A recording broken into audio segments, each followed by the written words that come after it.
క్రీస్తునందు మీకు శుభోదయం. మనలను మనము సరి చేసుకున్నట్లు ఎంత మాత్రము తప్పిదము లేదు. అది మనకి మేలే చేస్తుంది.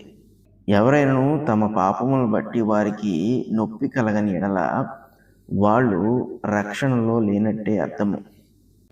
రక్షింపబడిన వాడు సాధారణముగా మరణకరమైన పాపము చేయడు. ఒకవేళ చేసినప్పటికీ కూడా దేవుడు వాడి ఆత్మను రక్షించినట్లు వాడి శరీరాన్ని శిక్షిస్తూ ఉంటాడు. అయితే మన పాపముల విషయంలో మనం ఎప్పుడూ కూడా మెలకువగానే ఉండాలి. దేవుడు ఎప్పటికప్పుడు మనకి సూచనలు దయచేస్తూనే ఉంటాడు.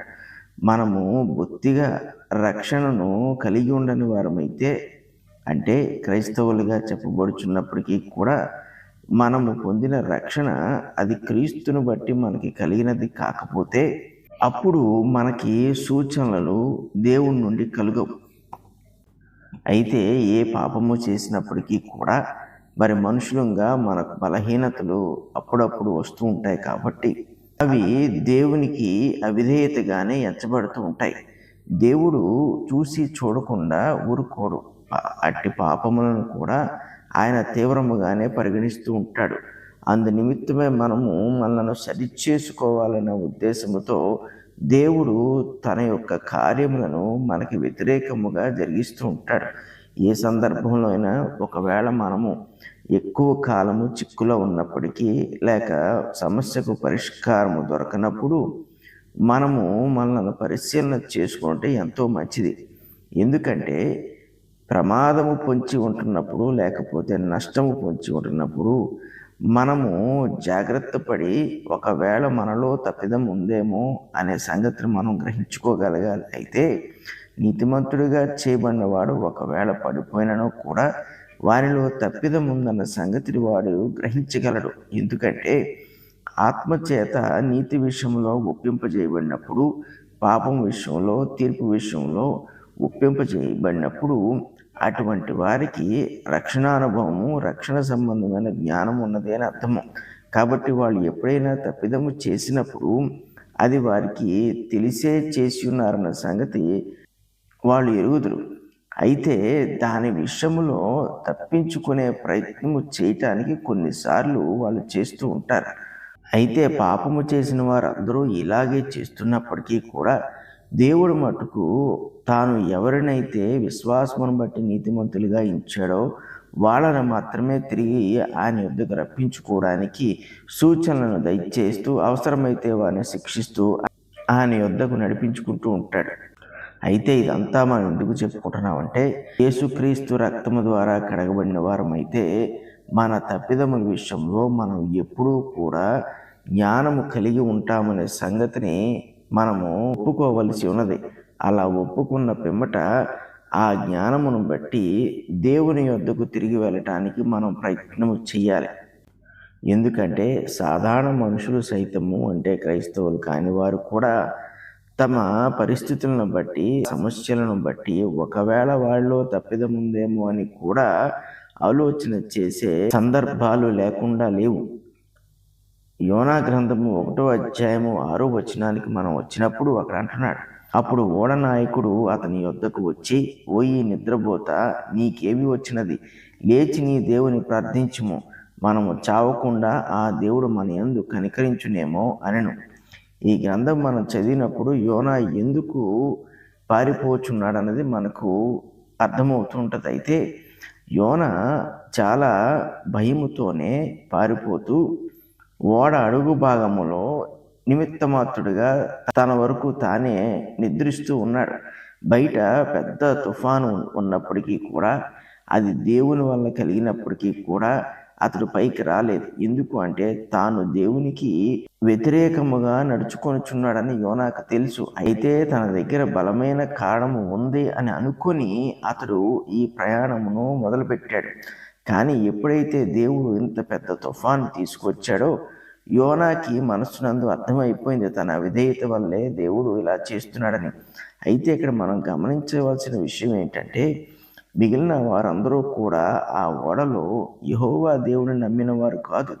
వాళ్ళు నానా విధమైన దేవుళ్ళను, దేవతలను నమ్మినవారు. వాళ్ళు ఆ దేవతలకు దేవుళ్లకు ఎంత ప్రార్థించినప్పటికీ కూడా సమస్య పరిష్కరింపబడలేదు. అయితే మనం ఎందుకు ఈ వచనం చెప్పుకుంటున్నామంటే, ఒకవేళ వాళ్ళల్లో అపరాధము కాని ఉందేమో అని వాళ్ళే తమను తాము పరీక్ష చేసుకుని వాళ్ళు నమ్మిన దేవుళ్ళ ఎదుట వాళ్ళు పశ్చాత్తాపడే ప్రయత్నం చేశారు. మనము క్రైస్తవులమై ఉండి నిజదేవునికి యేసుక్రీస్తు ప్రభువుకి మనము దాసులమై ఉన్నప్పుడు మనము మరింత ఎక్కువగా మన విషయంలో ఆలోచన చేస్తూ ఉండాలి. మనము చేసే తప్పిదములు మనకు తెలియకుండా ఉండవు. అయితే వాటి విషయంలో తప్పించుకుంటున్నామా, దేవుని ఎదుట పశ్చాత్తాపడుతున్నామా అనేది చాలా ముఖ్యమైన విషయం.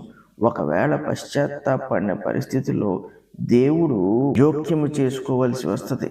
యోన పశ్చాత్తాపడకుండా ముందుకు వెళ్ళిపోతున్నాడు. ఎలా ఒకలాగా ఒకవేళ ఈ ఓడ తాను అనుకున్న ఊరికి చేరిపోద్దేమో అని అనుకుంటున్నాడు. అయినప్పటికీ కూడా దేవుడు అది జరగనివ్వట్లేదు. అంతేగాక ఈ ఓడ నాయకుడు యోనా యొద్దకు వచ్చి నీ దేవుని ప్రార్థించుము అని చెప్తున్నాడు. ఒకవేళ అక్కడ ఏమైనా ఆ ప్రార్థన వల్ల మార్పు కలుగుద్దేమో, నీ దేవునికి ప్రార్థించు అంటున్నాడు. కేవలము మనము దేవునికి ప్రార్థించుట వలనే మన యొక్క అపరాధములు క్షమింపబడుతూ ఉంటాయి.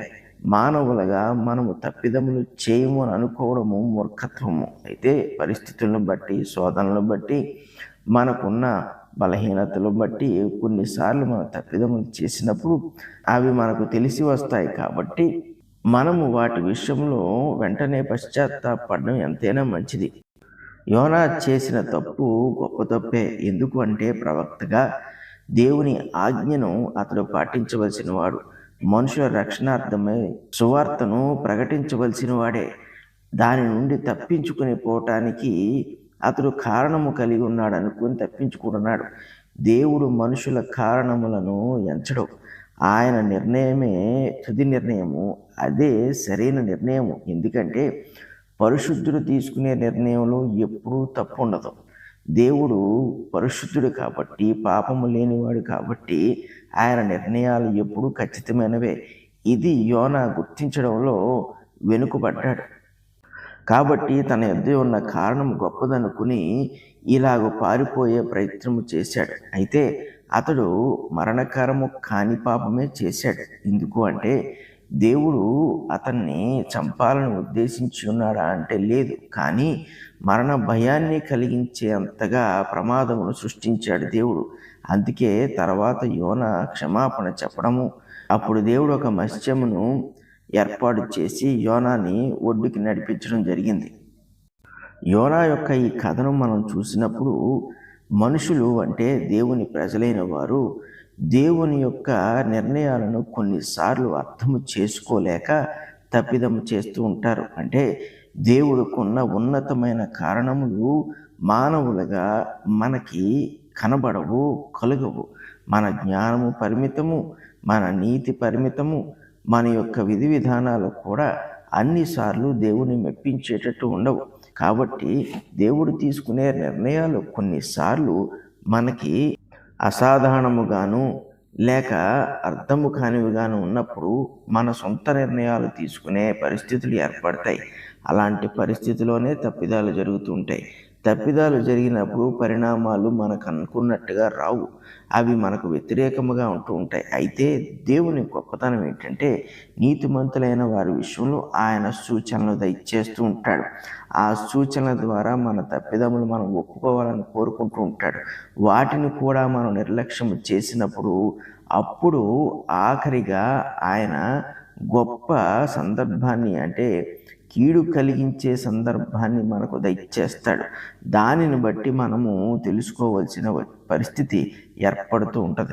కాబట్టి ప్రథమముగా మనము గ్రహించవలసింది ఏంటంటే తప్పిదము మనము చేయకూడదు. కానీ మానవులుగా జీవిస్తున్నప్పుడు మనలో పాపతత్వం ఉన్నప్పుడు తప్పిదములు ఒకవేళ ఎప్పుడైనా జరగవచ్చు. జరిగినప్పుడు వెంటనే పశ్చాత్తాపడడం అనేది చాలా గొప్ప సంగతి. ఎందుకంటే మనకి తెలుసు పశ్చాత్తాపడాలని. కానీ దానిని మనం ఒకవేళ కాలయాపన చేసినట్లయితే దేవుడు తన మార్గముల ద్వారా మనలను పశ్చాత్తాపానికి నడిపింపక మానడు. అయితే ఈ అవకాశము శరీరమందు క్రైస్తవ్యాన్ని కొనసాగించుచున్న వారికి మాత్రము కలుగదు. పరిశుద్ధుడగు దేవ, కృపగల తండ్రి, మీకు స్తుతులు స్తోత్రాలు. నీ కుమారుడు ద్వారా మమ్మల్ని పరిశుద్ధపరిచి నీతిమంతులుగా చేసిన తర్వాత మా ఎడల మీకు ఎంతటి బాధ్యత ఉన్నదో మాకు జ్ఞాపకం చేసినందుకు మీకు స్తుతులు స్తోత్రాలు. నాయన, ఒకవేళ మేము యోనా వలె ప్రవర్తించినప్పటికీ కూడా మేము మరణమునకు పోకుండా ఉండునట్లు మా కొరకు మీరు ఏర్పాటు చేస్తున్న శిక్షలను బట్టి మీ కృతజ్ఞతాసు చెల్లిస్తున్నాం. వాటి ద్వారానైనా మరి మీ వద్దకు వచ్చినట్లు మాకు మీరు కృప చూపించినందుకు మీ కృతజ్ఞతాసు చెల్లిస్తున్నాం. అయితే అంతటి పరిస్థితుల వరకు మేము వేచి ఉండకుండా మా తప్పిదముల విషయంలో ఎప్పటికప్పుడు నీ ఎదుట పశ్చాత్తాపడుతూ నీకు నమ్మకమైన ప్రజలుగా నీ నీతిని కొనసాగించేవారుగా ఉండటకు సహాయం చేయమని యేసు పరిశుద్ధ నామమున అడుగుచున్నాం తండ్రి. ఆమేన్.